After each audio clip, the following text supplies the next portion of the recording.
dampak bencana agar kita dapat diterapi, dapat memulihkan diri dari bencana yang kita alami kita di dalam kelas yang terdampak bencana. Dukungan psikososial guru pasca bencana ini itu tujuannya memahami diri, menguatkan sesama, memulihkan pendidikan. Karena yang tidak mau lagi pergi ke sekolah untuk belajar karena trauma akan kejadian yang sudah menimpa wilayah mereka.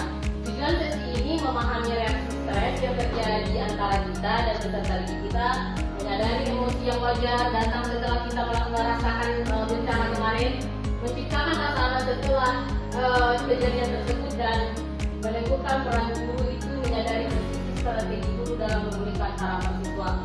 Setelah kejadian pasca bencana kemarin, banyak siswa kita yang merasa tidak memiliki lagi cita-cita karena dengan keadaan perekonomian di rumah, yang mungkin yang kelas 12, yang SMA, SMK juga terdampak di situ.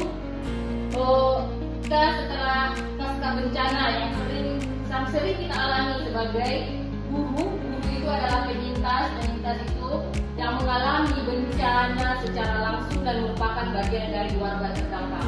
Memang betul sekolah kita tidak ada, di wilayah sekolah kita ini tidak ada bencananya. Tapi kita rasakan kemarin saat tanah longsor yang terjadi di Kabupaten kemarin, bagaimana rasanya kita datang ke sekolah, itu emosi yang muncul setelah bencana dan ada respon yang sangat manusiawi.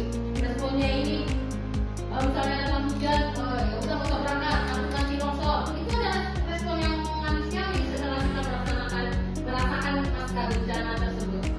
Bukan kelemahan ini, kondisi guru ini bukan kelemahan reaksi stres. Maksudnya yang kita rasakan itu bukan kelemahan kita, reaksi stres yang akut, merupakan respon terhadap tekanan hebat, bukan sebuah tanda kelemahan karakter kita. Kita merasakan ada rasa was-was, rasa khawatir. Saatnya adalah menciptakan rasa aman. Inilah kita guru. Rasa aman ini yang paling penting kita ciptakan untuk siswa kita. Fondasi utama pemulihan rasa aman sebagai dasar. Tanpa rasa aman, proses belajar mengajar dan pemulihan lainnya akan sulit dilakukan. Seperti yang saya ceritakan tadi, banyak guru-guru itu merasa siswanya belajar untuk apa lagi?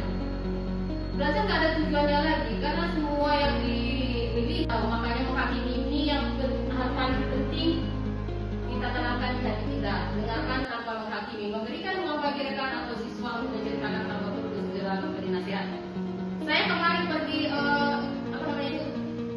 terapi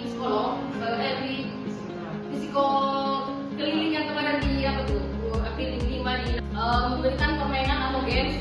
Mari ciptakan rumah di ingatanmu. Dia disuruh membayangkan, dia menciptakan rumah besar, bertingkat, ada keluarganya, ada kolamnya. Nanti itu akan menjadi masa depanmu. Ada satu anak yang berkata seperti ini, nggak mau kembalikan rumah saya. Dalam keadaan terapi healing kemarin, namanya terapi healing itu, seharusnya anak yang terjadi tadi yang tidak mau menciptakan rumah di kepalanya atau menciptakan rumah masa depannya, itu harusnya mendapatkan terapi yang lebih lanjut dari psikolog, karena memang dia trauma bencananya cukup besar sekali. Anak kelas 1 SD loh Bapak Ibu. Tapi anak yang kelas 6, kelas 4 itu tidak, main-main aja. Datang orang bawa makan. Tidak ada harapan karena semua sudah habis seperti itu maksudnya. Dalam keadaan dukungan sosial dan pasca bencana ini, guru tidak perlu harus lengkap alat belajar, alat peraga atau apa-apa.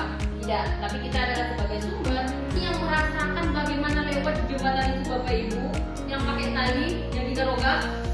Saya beri ceritakannya, dia salah satu yang merasakan bagaimana melewati jembatan yang pakai tali yang didorong sampai ke seberang sana. Betul yang bilang Ibu sama segitu. Kita yang tidak merasakan saja dampak traumanya itu, kalau hujan, kalau melewat jalan itu buru-buru nanti longsor. Apalagi lah yang penyintas yang merasakan bagaimana dia itu dampak bencana. Bagaimana dengan siswa kita sendiri yang merasakan itu? Bagaimana kita sebagai guru, sebagai sumber pertama kali yang mampu memulihkan yang sudah dirasakan siswa kita setelah pasca bencana. Demikian yang saya sampaikan atau paparan yang sudah saya berikan. Terima kasih kepada Bapak Ibu yang sudah memberikan waktunya kepada saya untuk memaparkan apa yang sudah saya dapat di pelajaran kemarin di Hotel Toksibori. Bapak Ibu, terima kasih atas atensi. referensinya. Saya Riri Salam. Assalamualaikum